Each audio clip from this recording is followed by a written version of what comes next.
காளி, madam, உங்களுக்காக தான் எல்லாரும் வெயிட் பண்ணிட்டு இருந்தேன் மேடம். நாளையில இருந்து உனக்கு அந்த சிரமம் இருக்காது. காளியா உன்னை சந்திக்கிறது இன்னைக்கு தான் லாஸ்ட். என்ன மேடம் புசுக்குன்னு இப்படி சொல்லிட்டீங்க? இப்போ இன்னையோட எல்லாம் ஓவரா? ஏற்கனவே நான் சொன்னதுதான். கோவில்ல வெள்ளிக்கிழமை அந்த விசேஷம் நடக்க போகுது. அந்த சம்பவம் நடக்கிறப்போ நம்ம ஆளுங்க அங்கே என் மாமா ராஜாராம கோயில் பக்கத்துல கூட்டிட்டு வந்துருவாங்க. நீ கோவில்ல இருந்து வெளியில வந்து நம்ம ஆளுங்களுக்கு மெசேஜ் அனுப்பு. இல்ல அவங்க கிட்ட போன்ல சொன்னாலும் சரி. அடுத்த செகண்ட் அவங்க ராஜாராம ரிலீஸ் பண்ணிடுவாங்க. கோவில்ல இருந்து வீட்டுக்கு போற கார்ல ராஜாராம் போயிடுவாரு. நீ கோவில்ல இருந்து கிளம்பி நேரா உங்க ஊருக்கே போயிடலாம். Super madam, perfect plan. இது மிஸ் ஆகிறதுக்கு சான்ஸே இல்லை மேடம். ஆனா அவ்வளவு தூரம் நடிச்சு கொட்டியும் அந்த சின்ன தம்பி திரும்ப வீட்டுக்கு வரவே இல்லையே மேடம். விசாரிச்சேன். மல்லி ஒரு சூசைட் அட்டெம்ப்ட் பண்ணி நம்ம பிளானை கெடுத்துட்டா. ஆனா நான் விட மாட்டேன். அதுக்கு ஒரு ஐடியா பண்ணிருக்கேன். அப்புறம் காளி, இந்தா உன்னோட உழைப்புக்கும் நடிப்புக்கும் என்னோட சன்மானம். எக்ஸ்ட்ராவா நீ கேட்ட அமௌண்ட்டும் இதுல இருக்கு, செக் பண்ணிக்கோ.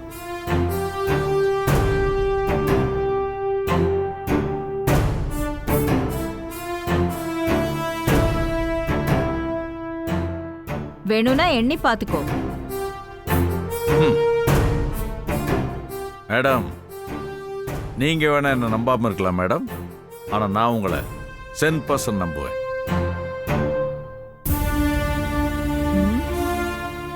நான் உன்னை நம்பலையா?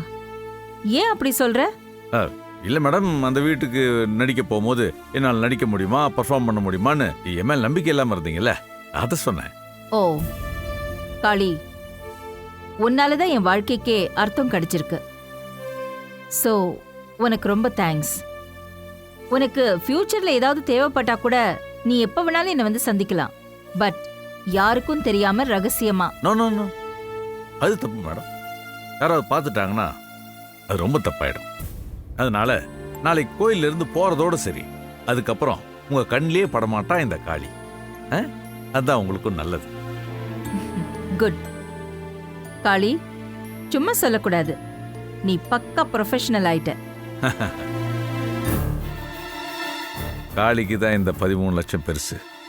ஆனா கோட்டீஸ்வரர் ராஜாராமுக்கு இது பிசாத்து காசு.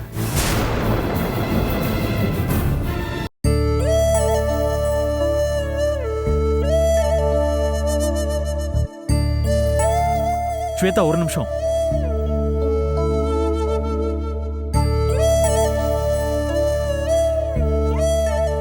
இப்படி கோவமாவே தான் இருக்க போறியா? கொஞ்சமாவது ரிலாக்ஸ் ஆகலாம்ல?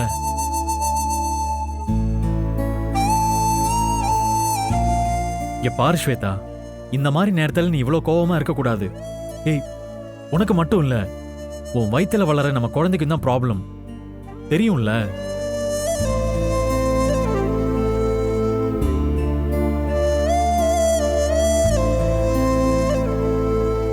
ஐயாவுக்கு திடீர்னு என் மேலயும் குழந்தை மேலயும் அக்கறை பிச்சுக்குது. ஏன் இன்னைக்கு சாருக்கு வேற எங்கேயும் மீட்டிங் இல்லையா? ஸ்வேதா ப்ளீஸ், நம்ம 2 பேரும் பேசிட்டு இருக்கும்போது நம்ம விஷயத்தை தாண்டி அவே போய் பேச வேண்டாமே. நான் அவே போறேனா? கொஞ்சம் இந்த மூஞ்சிய கண்ணாடியில பார்த்து சொல்றியா? எனக்குன்னு இப்ப எந்த மீட்டிங்கும் இல்லை. உன்னோட டைம் ஸ்பெண்ட் பண்ணும், அவ்வளவுதான்.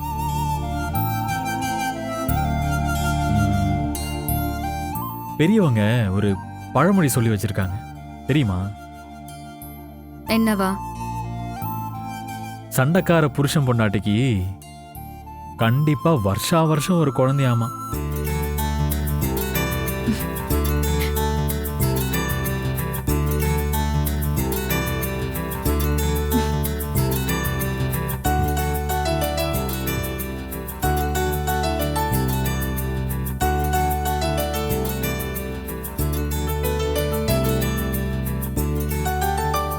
என்ன?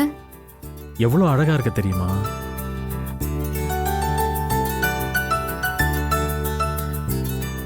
இந்த சிரிப்பு உங்ககிட்ட இருக்கும் போதெல்லாம் நீ ரொம்ப அழகா இருக்க.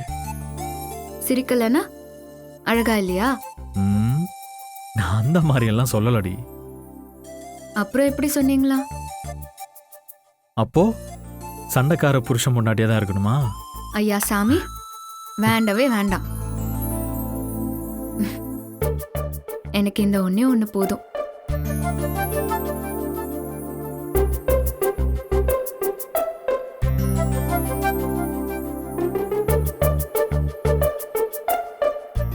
என்ன சொல்றா? அவ சொல்றதெல்லாம் உங்ககிட்ட டிரான்ஸ்லேட் பண்ண என்னால முடியாது. பல சமயங்கள்ல என்ன விடவும் என் நிலைமைய பார்த்து ரொம்ப புலம்புறா.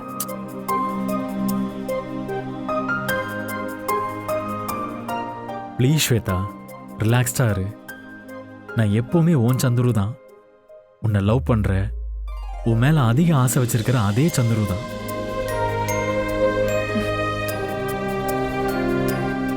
ரியாலிட்டி என்னன்னு புரிஞ்சாலே குழப்பம் வரவே வராது ஸ்வேதா.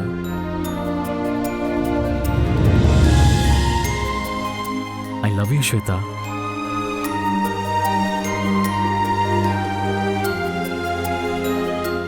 இந்த 4 மாசமும் நாம நினைக்கிறத விட ரொம்ப ஸ்பீடா போயிட்டு இருக்கு. திரும்பி பார்த்தா அது எதையுமே ஹோல்ட் பண்ணி வைக்க முடியாது ஸ்வேதா. ஸோ ஒவ்வொரு நிமிஷத்தையும் யூஸ்ஃபுல்லா நகர்த்தணும். ஏண்டா, என்ன ஆச்சு? திடீர்னு மேடையில பிரசங்கம் பண்ற மாதிரி பேச ஆரம்பிச்சிட்ட? இல்லை ஸ்வேதா, நாம எல்லா டைமையும் வேஸ்ட் பண்ணிட்டு இருக்கோமோன்ற ஒரு ஃபீல் வந்துருச்சு. அது ஃபீல்னு சொல்றதை விட ஒரு பயம்னு கூட சொல்லலாம். போதும் போதும். இந்த மாதிரி யதார்த்தமா இருந்தா ஒரு ஃபீலும் தேவையில்ல, பயமும் தேவையில்ல. சரி, டன். சரி, இன்னையில இருந்து நான் அப்படியே இருக்கேன். அப்படின்னா நேத்து வரைக்கும் அப்படி இல்ல, அப்படிதானே? ப்ளீஸ் ஸ்வேதா, வேணாம். உன்னை பொறுத்த வரைக்கும் நான் எப்பவும் ஒரே மாதிரி தான்.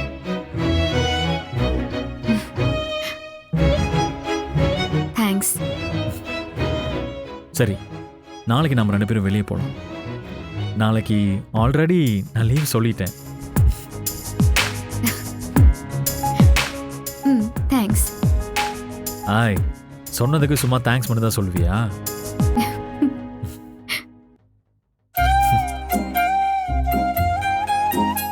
சாரி ஸ்வேதா, இனி உனக்காக மட்டும்தான் நான் இருப்பேன்.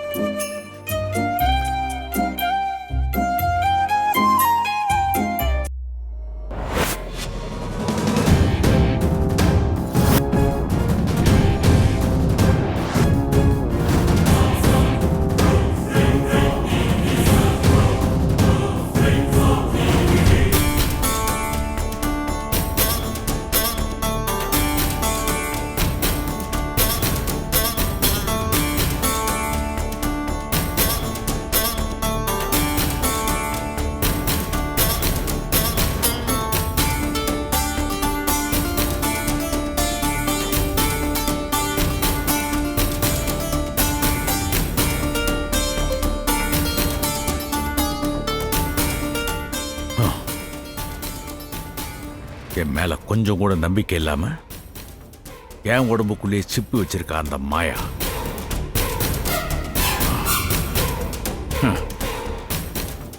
கூலி பணத்தை சரியா கொடுத்துருக்கா.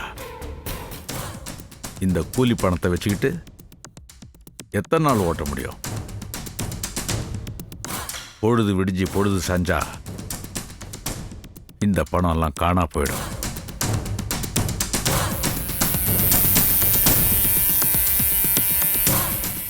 முன்ன மாதிரி இருந்தா இந்த ஒரு கட்டை வச்சுக்கிட்டே 6 மாசம் ஓட்டிடுவேன். ஆனா இப்போ அது நடக்காது. இருக்க பணத்தை வச்சு ஏதாவது செஞ்சு பொழப்பு நடத்தலான்னா இப்போ இருக்க நிலைமைக்கு சத்தியமா அது நடக்காது.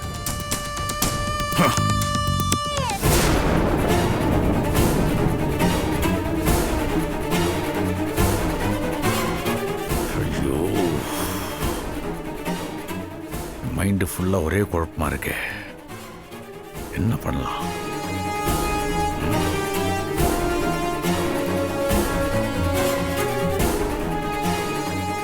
என்னங்க என்னங்க என்னங்க, நான் தான், கதவை திறங்க. என்னங்க, கதவை திறங்க.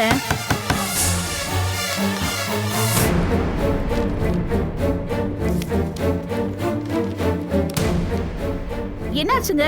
என்னங்க, கதவை திறங்க. என்னங்க என்னங்க, என்னாச்சுங்க? ஏன் கதவை திறக்க மாட்டேங்கிறீங்க? யோ, என்னங்க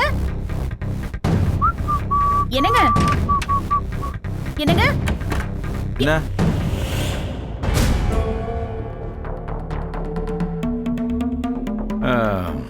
என்ன தேர்ற? ஒண்ணு இல்ல, திறக்கிறதுக்கு ரொம்ப நேரம் ஆயிடுச்சு. அதான் மறுபடியும் உங்க பழக்கத்தை ஆரம்பிச்சிட்டீங்களோன்னு. இதான் இதான் இந்த வீட்டு ஆளுங்களோட கெட்ட பழக்கம். நானே மறந்துருந்தா கூட ஓடி ஓடி வந்து ஞாபகப்படுத்துவீங்க. ஐயோ, நான் ஞாபகப்படுத்தவே இல்ல சாமி. ஏதோ திறக்க லேட் ஆயிடுச்சேன்னு கேள்வி கேட்டேன். நான் ஞாபகப்படுத்தல, படுத்தவும் மாட்டேன். சாரிங்க, வெரி சாரி. ஓகே, இருக்கட்டும். ஆமா, இது என்ன ஃபைல்? ஏதோ கையெழுத்து போடணுமா? ஆமா, கையெழுத்து தான் போடணும். ஆனா இப்ப இல்ல. இப்போ இல்லைன்னா அப்புறம் எப்போ? ரெஜிஸ்டர் ஆபீஸ்க்கு போகும்போது கையெழுத்து போட்டா போதும். ரிஜிஸ்டர் ஆபீஸ்க்கா? எதுக்கு? என்ன நீங்க எல்லாத்துக்கும் கேள்வி மேல கேள்வி கேட்டுக்கிட்டே இருக்கீங்க? விளக்கமா விளாவரியா சொன்னா பரவாயில்ல. மணிரத்னம் படத்து டைலாக் மாதிரி 1-2 வார்த்தை சொன்னா எனக்கு எப்படி புரியும்? ஐயோ, சினிமாலேயே மூழ்கி போனவர் மாதிரி பேசிட்டு இருக்கீங்க. ஏண்டா ராஜாராம், உனக்கு சினிமா பார்க்குற பழக்கமும் இல்லையா? இதெல்லாம் சொல்றதுக்கு சினிமாவிலேயே மூழ்கி கிடக்கணுமா என்ன? ஒண்ணும் இல்லைங்க, அப்பாவோட சொத்து எல்லாமே உங்க பேர்ல தானே இருக்கு.